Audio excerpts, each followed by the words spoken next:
Fallout 76 is likely the most divisive game in years. You either hate it or love it. But my first number of hours with it, I felt the experience was alright, but the more I play and make my way through the world, the more I become irritated, annoyed, frustrated, and just disappointed. Fallout 76 was not ready. The game was released in an inexcusable state, and while surely Bethesda will have patches fixing many of the bugs haunting this live service game, it probably can't fix the fundamental issues. I really have been trying to stay positive about this game. Some people seem to think it's fun to hate on Fallout 76, but it actually is not, because I tend to really enjoy Bethesda Game Studios titles, at least the ones in the past. I've had many issues with Fallout 4, but I still really liked that game, investing hundreds of hours into it. But some of the post-launch DLC, the Creation Club, oh boy, and other decisions with that game frustrated me as a consumer, and now I sit here looking at Fallout 76 and I'm just wondering, what happened to this once beloved developer? Now, the common defenses I've been hearing for Fallout 76 is that it has the potential to be great. It was never intended to be like past Fallout games. The game is meant to be played with friends, not solo. Bethesda always has bugs. Fallout 76 is not Fallout 5, and people just are hating to hate because they didn't want this game. These are some of the common responses I got in my last video, and something I've seen many post around defending Fallout 76, and I have to say, I'm at the point where I'm annoyed by those comments. The reason why is because Fallout 76 released November 14th, and it was clearly rushed out the door. This will release it and fix it later mentality from game developers, not just Bethesda, is ridiculous, and it needs to stop. But the thing is, many of the issues hurting Fallout 76 are the same ones we've criticized Electronic Arts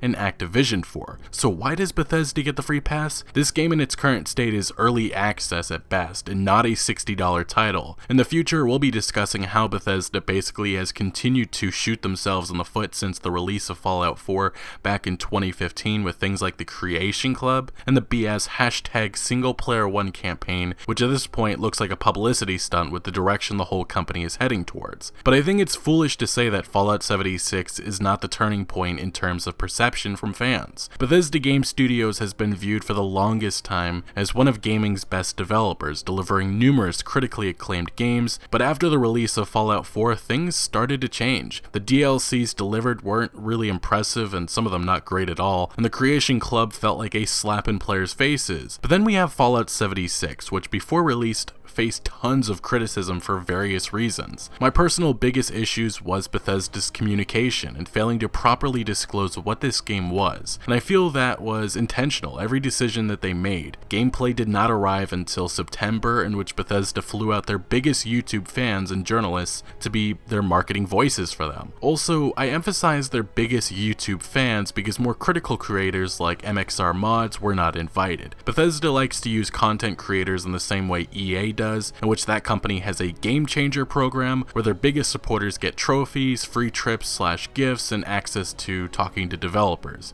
It's a pathetic joke, but viewers need to understand when these creators are being used as mouthpieces, because I often feel when controversy strikes, many of these creators won't tackle these tough situations how they should or at all, because they fear of losing that lucrative relationship that comes with numerous benefits. Anyway, fast forward to the beta when millions were able to get their first taste of Fallout 76. You could see many were angry with the product delivered, and now to November 14th, which is the actual release date, not much has changed, and that's because the beta wasn't really a beta, but more of a stress test. Currently, Fallout 76 is being blasted by players and critics. We've discussed the Metacritic user scores, which are just horrible, but actual review scores from publications are now arriving, and this may be one of the worst games of 2018 from a major game publisher. I still think the worst overall is Konami's pathetic Metal Gear Survive spin-off, but anyway, Fallout 76 is getting quite a few negative and mixed reviews thus far. Rage quit giving the game a 38 out of 100, writing,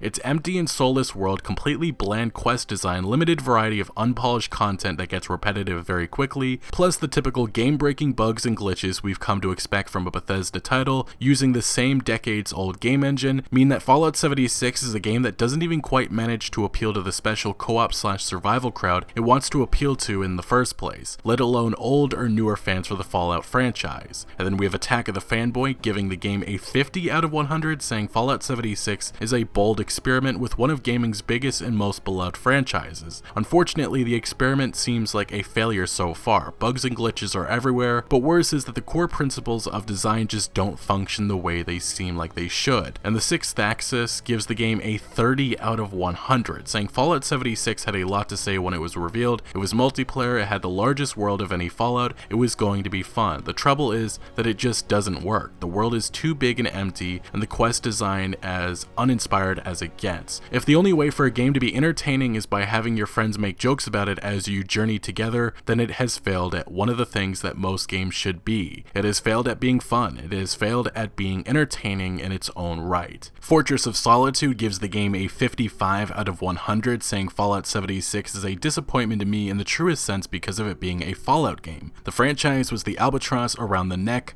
of the game it could not escape. The Guardian hit hard on the review, awarding the game a 40 out of 100, calling Fallout 76 a pointless walk in the post-apocalypse, and also adding half-baked conflict and witless quests to unearth the dead. This soulless sequel is perfect if you enjoy picking up rubbish in a wasteland. Yikes. Now, not everything has been negative, and the most positive review I've seen so far comes from Hooked Gamers, who gave the game a 76 out of 100, which is fitting for the title name, saying Fallout 76 is Fallout, and it isn't Fallout at the same time, and for all the hype, the multiplayer, both friend and foe, it seems inconsequential most of the time. Just passerbyers on the street more often than not. It's there, but it doesn't matter. It's a fun game, but I don't think it's going to be a timeless classic I return to time and time again years from now, once I feel I've had enough. Now, a quick rundown of some of the other scores given so far. We have Softpedia giving it a 6 out of 10, Niche Gamer 6.5 out of 10, Just Push Start 7 out of 10, Gadgets 360 5 out of 10, Xbox Achievement 6.5 out of 10, Video Gamer 4 out of 10, Xbox Tavern 5.6 out of 10, and then Screen Rant giving it a 7 out of 10. But yeah, the feeling with Fallout 76 is much lower than I expected, but after playing the game for hours, I completely agree with giving the game a 5 or a 6, because the world is fun to explore, but that's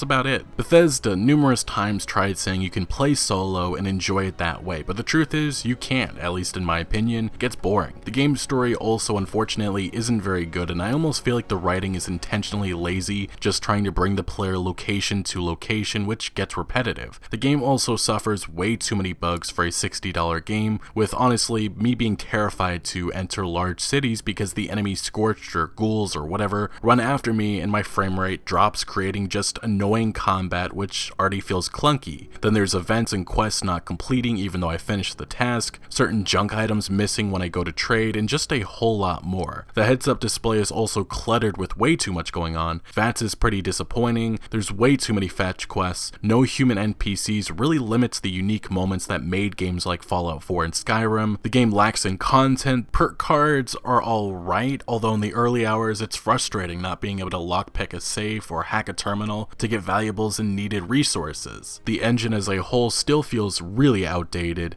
and overall Fallout 76 is just not a very good game that was not ready to be released. I mean, the most polished part of the game is the microtransaction atomic shop, which I will say has some pretty terrible prices, like a lamp costing $5, which of course you can earn credits in game, but the pricing is just terrible once again, like to the problems people had with the Creation Club. Now, I've heard the arguments that the game is intended to be played with friends, but it still doesn't solve many of the fundamental issues that plague this title. If you're having fun, that is phenomenal, but a lot of people aren't. Just look at this guy trying to return Fallout 76 to GameStop and, well, yeah, the rage. I've actually never seen a reaction that explosive ever, but the anger is real. Now, the most important area which Bethesda cares about is sales, and even that is horrendous right now. Physical sales of Fallout 76 in the United Kingdom are down 82.4% compared to Fallout 4. And while many likely purchase the game digitally, you don't see that type of drop. But Fallout 76 in the UK for just last week, when it was actually released, was outsold by Spyro Reignited Trilogy, which was released the 13th, and Red Dead Redemption 2, which released October 26th. So things are definitely off to a bad start for Bethesda, and even with the many patches to come, it won't fix the issues that are at the core of this game. Although people are figuring ways to take servers offline, so that probably should be solved fast.